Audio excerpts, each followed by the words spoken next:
अस्सलाम वालेकुम। आज का हमारा HTML का थर्ड लेक्चर है। इसमें हम नेक्स्ट टैग्स को डिस्कस करेंगे। तो यहाँ पे मैंने एक फ़ाइल क्रिएट की है थर्ड लेक्चर डॉट HTML। और यहाँ पे इसके अंदर मैंने HTML के जो बेसिक टैग्स हैं उनको यहाँ पे डिफ़ाइन किया है। तो आपने भी इसी तरह से ये जो बेसिक टैग्स हैं इनको लिखना है। और यहाँ पे मैं इस फाइल को ब्राउज़र में रन कर लेता हूँ। तो यहाँ पे जस्ट अभी इसका मैंने टाइटल लिखा है। तो अब बॉडी के अंदर हम यहाँ पे लगाते हैं एक हेडिंग।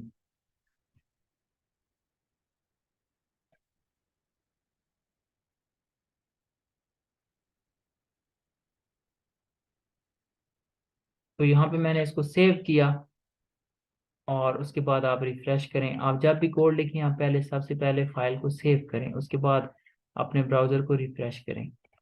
तो अब हमने जो कुछ डिस्कस करना है इस लेक्चर के अंदर वो टेक्स्ट की कुछ प्रॉपर्टीज़ हैं, जैसे टेक्स्ट का कलर चेंज करना, इसका जो फॉन्ट साइज है उसको इंक्रीज करना।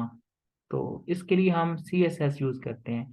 CSS केस कैडिंग स्टाइल शीट, इसके थ्रू हम स्टाइलिंग कर सकते हैं, जैसे कि टेक्स्ट का कलर चेंज करना, बैकग्राउंड कलर लगाना, किसी चीज़ की हाइट विड्थ को कंट्रोल करना। तो वो सारे जो काम होते हैं वो हम CSS के थ्रू करते हैं।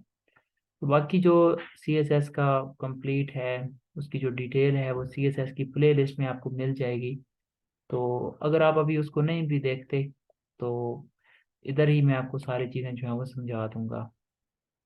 तो सबसे पहले आपने क्या करना है, जिस भी टैग के अंदर जिस भी टेक्स्ट को आपने उसका कलर चेंज करना है तो आप उसके टैग के अंदर यहाँ पे स्टाइल एट्रीब्यूट यूज करें, style equal to double quotation. और इसके अंदर हम जो प्रॉपर्टी लगाते हैं CSS की वो कलर की प्रॉपर्टी है। और उसके बाद हम कॉलन यूज करते हैं और आगे कलर का नेम लिख देते हैं रेड। आप कोई भी यहाँ पे कलर का नेम यूज कर सकते हैं और उसके बाद हम सेमी कॉलन लगाते हैं। अब मैं यहाँ पे इसको रिफ्रेश करता हूँ तो ये देखें कलर का जो कलर जो है वो चेंज हो गया है। तो इसी तरह से आप कोई और हेडिंग बनाते हैं यहाँ पे H2, ये आप किसी भी हेडिंग पे अप्लाई कर सकते हैं। तो यहाँ पे मैं कोई टेक्स्ट लिखता हूँ तो आप इस पे भी अप्लाई कर सकते हैं। कलर का नेम आप अपनी चॉइस के अकॉर्डिंग कोई भी रख सकते हैं। तो यहाँ पे मैं ग्रीन कर देता हूँ। तो मैंने यहाँ पे सेव किया और उसके बाद रिफ्रेश करता हूँ तो ये देखें इससे हमारी जो हेडिंग है इसका कलर डिफरेंट है। और यहाँ पे समटाइम अपनी वेबसाइट के अंदर हम इसका कोड भी यूज़ करते हैं। जैसे यहाँ पे कलर है रेड, तो यहाँ पे रेड का एक हेक्साडेसिमल कोड होता है, रेड कलर हेक्साडेसिमल कोड। तो अब यहाँ पे लिखेंगे ये आपको मिल जाएगा। तो ये हम यहाँ पे लिख सकते हैं। वेबसाइट में मोस्टली ये कलर का जो कोड होता है वो यूज़ किया जाता है, जैसे फोटोशॉप है वहाँ पे भी कलर का कोड यूज़ होता है। तो यहाँ पे आपको कलर का कोड याद करने की ज़रूरत नहीं है, आप यहाँ पे जस्ट कलर का नेम भी यूज़ कर सकते हैं। वैसे मैं आपकी इंफॉर्मेशन के लिए बता रहा हूँ, अगर आप कहीं पे देखें तो आपको आइडिया हो जाए कि ये कलर का कोड है। तो इसको भी हम यूज़ कर सकते हैं। तो ये देखें ये रेड ही रहेगा। तो हर कलर का कोड होता है, आप यहाँ से नेट से ले सकते हैं, आपको याद करने की ज़रूरत नहीं है, या जस्ट आप कलर का नेम यूज़ कर लें। उसके बाद हमारे पास है, अगर हमने अपना जो बैकग्राउंड कलर है वो चेंज करना हो, ये तो हमारा था टेक्स्ट का कलर हम चेंज कर सकते हैं। अगर हमने अपनी जो वेबसाइट है उसका बैकग्राउंड कलर चेंज करना है, तो हमने ये पूरी अपनी जो वेबसाइट है इसका कलर चेंज करना है, तो आप यहाँ पे बॉडी के अंदर आ जाएं और यहाँ पे आप ये स्टाइल एट्रीब्यूट यूज करें, style equal to double quotation के अंदर जो बैकग्राउंड की प्रॉपर्टी है वो है बैकग्राउंड कलर। कलर क्या करता है, जस्ट टेक्स्ट का कलर चेंज करता है। अगर आपने बैकग्राउंड कलर चेंज करना है तो आप बैकग्राउंड कलर प्रॉपर्टी यूज करेंगे और यहाँ पे फॉर एग्जांपल मैंने येलो देना है कलर, तो यहाँ पे मैं येलो लिख दूंगा। और आपने ये जो प्रॉपर्टीज हैं ये CSS की प्रॉपर्टीज हैं, कलर बैकग्राउंड कलर। तो आपने जब भी कोई ऐसी प्रॉपर्टी यूज करनी है जिसमें यहाँ पे दो वर्ड हों, जैसे ये बैकग्राउंड और कलर, इसमें आपने स्पेस यूज नहीं करनी, आपने हाइफन लगाना है। अंडरस्कोर भी यूज नहीं कर सकते, ये प्री डिफाइन है। आपने हमेशा हाइफन लगाना है यहाँ पे इसको सेपरेट करने के लिए, और यहाँ पे कॉलन लगाएंगे और उसके बाद आप सेमी कॉलन लगाएंगे। अगर ना भी लगाएं चल तो जाएगा, लेकिन सेमी कॉलन भी मस्ट होता है। तो यहाँ पे मैं रिफ्रेश करता हूँ तो ये देखें बैकग्राउंड कलर चेंज हो गया है। तो ये हमारे पास इसकी प्रॉपर्टी होती है बैकग्राउंड कलर चेंज करने के लिए। उसके बाद यहाँ पे फॉर एग्जांपल आप अब देखें आपकी यहाँ पे हेडिंग आ रही है H1। अगर आपने इससे भी ज़्यादा इसका जो साइज़ है वो इंक्रीज करना है, तो अब H1 से तो बड़ी कोई हेडिंग नहीं है, आप चाहते हैं कि इसका जो साइज़ है वो और ज़्यादा इंक्रीज हो, तो आप क्या करेंगे, आप यहाँ पे इसके बाद और प्रॉपर्टी भी हम ऐड कर सकते हैं। जैसे हमने एक प्रॉपर्टी लगाई कलर की, इसी में और हम प्रॉपर्टी लगाएंगे, तो यहाँ पे सेमी कॉलन लगाएंगे, ये हमारी एक प्रॉपर्टी क्लोज हो जाएगी। उसके बाद हम सेकंड यहाँ पे लगा सकते हैं, तो उसके लिए हम लगाते हैं फॉन्ट साइज, और उसके बाद कॉलन। यहाँ पे आप फॉन्ट का जो साइज है वो पिक्सल में देते हैं। फॉर एग्जाम्पल मैं यहाँ पे दे देता हूँ 35 पिक्सल, और उसके बाद यहाँ पे सेमी कॉलन। सेव करता हूँ और रिफ्रेश करता हूँ, तो ये देखें ये इंक्रीज हो गया इसका साइज। आप इससे भी ज़्यादा, आप जितने पिक्सल बढ़ाते जाएंगे उसका जो साइज है वो इंक्रीज होता जाएगा। तो यहाँ पे देखें ये आप इतना जो है वो इंक्रीज हो गया। तो इस तरह से हमारी जो टेक्स्ट की प्रॉपर्टीज़ हैं वो वर्क करती हैं। और एक हम छोटी सी और चीज़ हम डिस्कस कर लेते हैं, इसको मैं यहाँ से हटा रहा हूँ। यहाँ पे हमारे पास ये वेलकम मैं रहने देता हूँ, और यहाँ पे ये जो कलर वाली प्रॉपर्टी है इसको भी मैं रिमूव कर रहा हूँ। सम टाइम आपने देखा होगा कि हमारे पास जो ये वेलकम होता है या कोई भी यहाँ पे टेक्स्ट हो सकता है, उसका जो फर्स्ट लेटर होता है ना वो कैपिटल होता है बाकी की निस्बत। वो हम MS वर्ड में उसको बोला जाता है ड्रॉप कैप। तो वैसे यहाँ पे तो हम वो नहीं बोलते, लेकिन मैं आपको एक एग्जांपल दिखा देता हूँ। यहाँ पे ड्रॉप कैप इमेजेस में जाके, तो ये देखें ये कैपिटल है। एक पूरा वर्ड हो सकता है, एक लेटर हो सकता है, तो यहाँ पे देखें ये ए कैपिटल है, तो इसको ड्रॉप कैप बोला जाता है MS वर्ड के अंदर, ऑफिस में। फॉर एग्जांपल आप चाहते हैं कि आपने ये जो वेलकम का W है ये कैपिटल लिखना है, तो यहाँ पे हम क्या करेंगे, सबसे पहले हम एक टैग लगाएंगे। उस ये स्पैन टैग हम लगाएंगे, स्पैन। बेसिकली जो ये स्पैन टैग होता है ये हमारी जो टेक्स्ट की प्रॉपर्टीज होती हैं। अगर हमने फॉर एग्जांपल, अब मैंने कलर चेंज करना है, SW का कलर चेंज करना है, जिसका साइज इंक्रीज करना है, अब मैं यहाँ पे लगाऊंगा प्रॉपर्टी, तो वो पूरी हेडिंग पे अप्लाई हो जाएगी जो इसके अंदर लिखा जाएगा। लेकिन जब आप किसी स्पेसिफिक टेक्स्ट की जो प्रॉपर्टीज हैं वो चेंज करना चाहते हैं, तो उसके लिए हम स्पैन टैग लगाएंगे। अब टैग के थ्रू हम क्या करते हैं, उसकी स्टाइलिंग करते हैं। अब हमने जस्ट इसकी स्टाइलिंग करनी है, तो हमने वो टैग के अंदर लगाना है, तो इसके लिए हम स्पैन टैग लगाते हैं। तो जो पैराग्राफ होता है ना, अब यहाँ पे फॉर एग्जांपल मैं स्पैन में कोई टेक्स्ट लिख देता हूँ,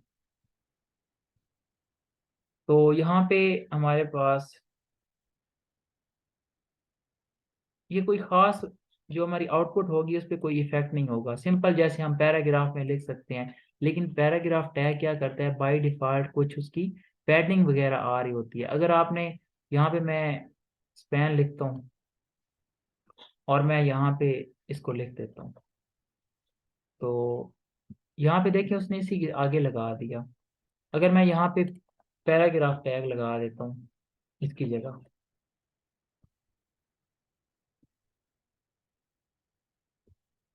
ये वाला मैं यहाँ से हटा देता हूँ, एक बार सेव करता हूँ, और ये देखें वो नेक्स्ट लाइन पे आ गया। ये जो हमारा टेक्स्ट था, हालांकि हमने H1 के अंदर लिखा है, तो ये उसमें नेक्स्ट लाइन कर देगा। तो ये हमारे पास इशू आता है जो हमारा पैराग्राफ टैग होता है, तो इसको हम इसके लिए यूज नहीं कर सकते। तो स्पैन की मदद से हम अपने जो टेक्स्ट होता है, अब देखें मैंने यहाँ पे जो W है उसमें स्पैन टैग लगाया है, लेकिन उसने नेक्स्ट लाइन पे नहीं किया, वो वहीं पे ही शो कर रहा है। तो ये जो नीचे वाला था उसको हम रिमूव कर देते हैं। अब हम क्या कर सकते हैं, इस स्पैन में हम प्रॉपर्टीज लगा सकते हैं, स्टाइल इक्वल टू, यहाँ पे हम क्या लगाएंगे, फॉन्ट साइज। अब यहाँ पे देखिए मैंने हाइफन यूज किया, स्पेस नहीं दी, तो यहाँ पे मैं 45 पिक्सल करता हूँ, सेव करता हूँ और रिफ्रेश करता हूँ, तो ये देखें ये कैपिटल हो गया फर्स्ट लेटर। तो यहाँ पे अगर आप 70 करते हैं, जितना आप इंक्रीज करते जाएंगे वो इंक्रीज होता जाएगा। तो ये देखिए इस तरह से अगर आपने इसका कलर भी चेंज करना है, तो यहाँ पे आप कलर की प्रॉपर्टी भी है वो यूज कर सकते हैं। कलर ऑरेंज कर देते हैं हम, इसके बाद सेमी कॉलन लगाएंगे, तो ये देखिए। और टेक्स्ट पे बैकग्राउंड कलर नहीं, हम नहीं लगाते। अगर आप टेक्स्ट प्रॉपर्टी में लगाएंगे बैकग्राउंड कलर तो ये रॉन्ग होगा। हम जो अपनी बॉडी वगैरह होती है उसके अंदर बैकग्राउंड कलर यूज करते हैं, टेक्स्ट में जस्ट कलर यूज होता है। तो ये एक छोटी सी इसमें थी ट्रिक्स ट्रिक्स समझ लें जो मैंने आपको बताई है। अगर आप इस तरह से करना चाहते हैं तो कर सकते हैं। उसके बाद हमारे पास एक प्रॉपर्टी होती है, ये मैं यहाँ से हटा देता हूँ ताकि इसमें हमारे पास ना कंफ्यूजन ना हो। तो यहाँ पे मैं ऐसे ही लिख देता हूँ डब्ल्यू, यहाँ पे मैं प्रॉपर्टी लगाता हूँ। ये स्टाइल हमारे पास एट्रीब्यूट है, इसमें प्रॉपर्टी आएगी कौन सी, टेक्स्ट अलाइन की। अगर आप टेक्स्ट को सेंटर में करना चाहते हैं, यहाँ पे राइट में करना चाहते हैं, लेफ्ट में करना चाहते हैं, तो इसकी प्रॉपर्टी होती है टेक्स्ट अलाइन सेंटर। और यहाँ पे आप देखें स्पेस हम कभी यूज नहीं करेंगे। तो ये देखें सेंटर में आ गया। अगर आप यहाँ पे इसको राइट में करना चाहते हैं तो राइट भी कर सकते हैं, टेक्स्ट अलाइन राइट, सेव किया तो ये देखें राइट साइड पे आ गया। तो बाय डिफॉल्ट ये लेफ्ट साइड पे होता है, लेफ्ट भी आप यहाँ पे लिख सकते हैं, लेकिन वो ऑटोमेटिकली जब आप क्रिएट करते हैं हेडिंग तो वो लेफ्ट साइड पे ही होता है। तो इस तरह से अगर सेंटर में करना चाहते हैं तो सेंटर। तो एक हमारे पास ये प्रॉपर्टी है, इसमें ये तीन एट्रीब्यूट हैं, सेंटर लेफ्ट राइट। बाकी आपको मैं जो प्रॉपर्टी बताऊंगा, अगर आप मजीद इसमें सीखना चाहते हैं तो आप गूगल कर लें, आपको और बहुत सारी चीज़ें इसमें मिल जाएंगी, क्योंकि यहाँ पे तो मैं बेसिक चीज़ें पढ़ाता हूँ। अगर आप एडवांस देखना चाहते हैं तो आप इसको थोड़ा सा नेट पे जो है वो सर्च करें, गूगल पे साथ में CSS लिखते हैं तो आपको इसकी फर्दर जो और भी इसमें स्टाइलिंग हो सकती है वो आपको बता देंगे। उसके बाद हमारे पास नेक्स्ट जो है वो, अगर आप टेक्स्ट को बोल्ड करना चाहते हैं, जैसे मैं यहाँ पे पैराग्राफ टैग लगाता हूँ,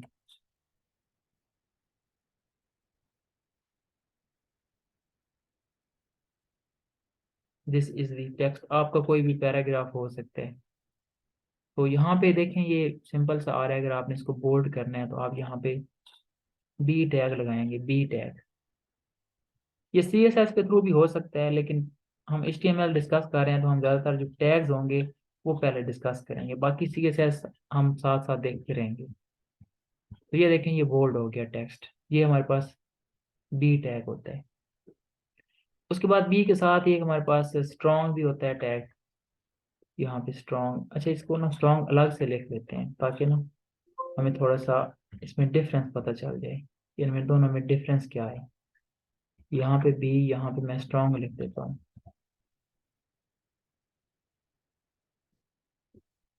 अच्छा स्पेलिंग ठीक नहीं है, तो इतना खास इनमें देखें कोई डिफरेंस नहीं है, लेकिन बैक पे कोई होगी लॉजिक तो उसकी तरफ हम नहीं जाते। तो यहाँ पे आप ये दोनों प्रॉपर्टीज यूज कर सकते हैं। उसके बाद अगर आप टेक्स्ट को इटैलिक करना चाहते हैं तो आप यहाँ पे क्या करेंगे, आई टैग यूज करेंगे। तो यहाँ पे बी की जगह आप आई लिखते हैं और इसको यहाँ पे क्लोज कर दें, तो ये आपका इटैलिक हो जाएगा टेक्स्ट। तो ये देखें ये इटैलिक हो गया।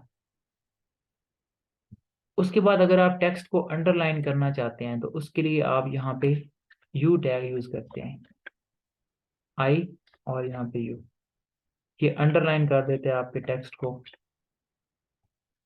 तो ये देखें ये आपका जो पैराग्राफ होगा, कोई हेडिंग होगी, ये आप हेडिंग पे भी अप्लाई कर सकते हैं। कोई भी जो आपका टेक्स्ट है, चाहे वो हेडिंग में है, पैराग्राफ में है, स्पैन टैग में है, आप उस पर ये प्रॉपर्टीज अप्लाई कर सकते हैं। उसके बाद हमारे पास एक दो और टैग होते हैं। फॉर एग्जाम्पल आपने लिखना हो H2O, जो पानी का फार्मूला होता है, वो ये हमारे पास जो टू होता है ना ये नीचे लिखा आता है, ये एच के नीचे लिखा आता है। तो इसके लिए हमारे पास दो टैग होते हैं, यहाँ पे मैं ना आपको बता देता हूँ। एक होता है सबस्क्रिप्ट और एक होता है सुपर स्क्रिप्ट। जो सबस्क्रिप्ट होता है वो हम क्या होता है, सब नीचे के लिए होगा, और जो ये सुपर होगा ये ऊपर के लिए होगा। उसकी भी हम एग्जांपल देखते हैं। तो यहाँ पे फॉर एग्जांपल हमने ये जो टू है इसको हमने एच के नीचे लेके आना है, तो यहाँ पे हम क्या करते हैं, सब, ये सब टैग होता है, इसको हम सब को नीचे क्लोज। अब हमने नीचे किसको लेके जाना है, जस्ट टू को लेके जाना है, तो हम यहाँ पे क्लोज कर देंगे, जस्ट टू को इसके अंदर लिखेंगे, और यहाँ पे इसको आप पैराग्राफ में लिखते हैं।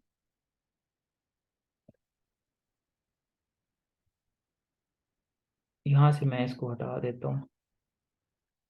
तो पहले हमारे पास जो टू था वो इसके साथ आ रहा था, तो अब देखें उसके नीचे आ गया। तो इस तरह से ये हमारे पास टैग होता है ये सबस्क्रिप्ट, तो यहाँ पे जस्ट आप सब लिखेंगे टैग।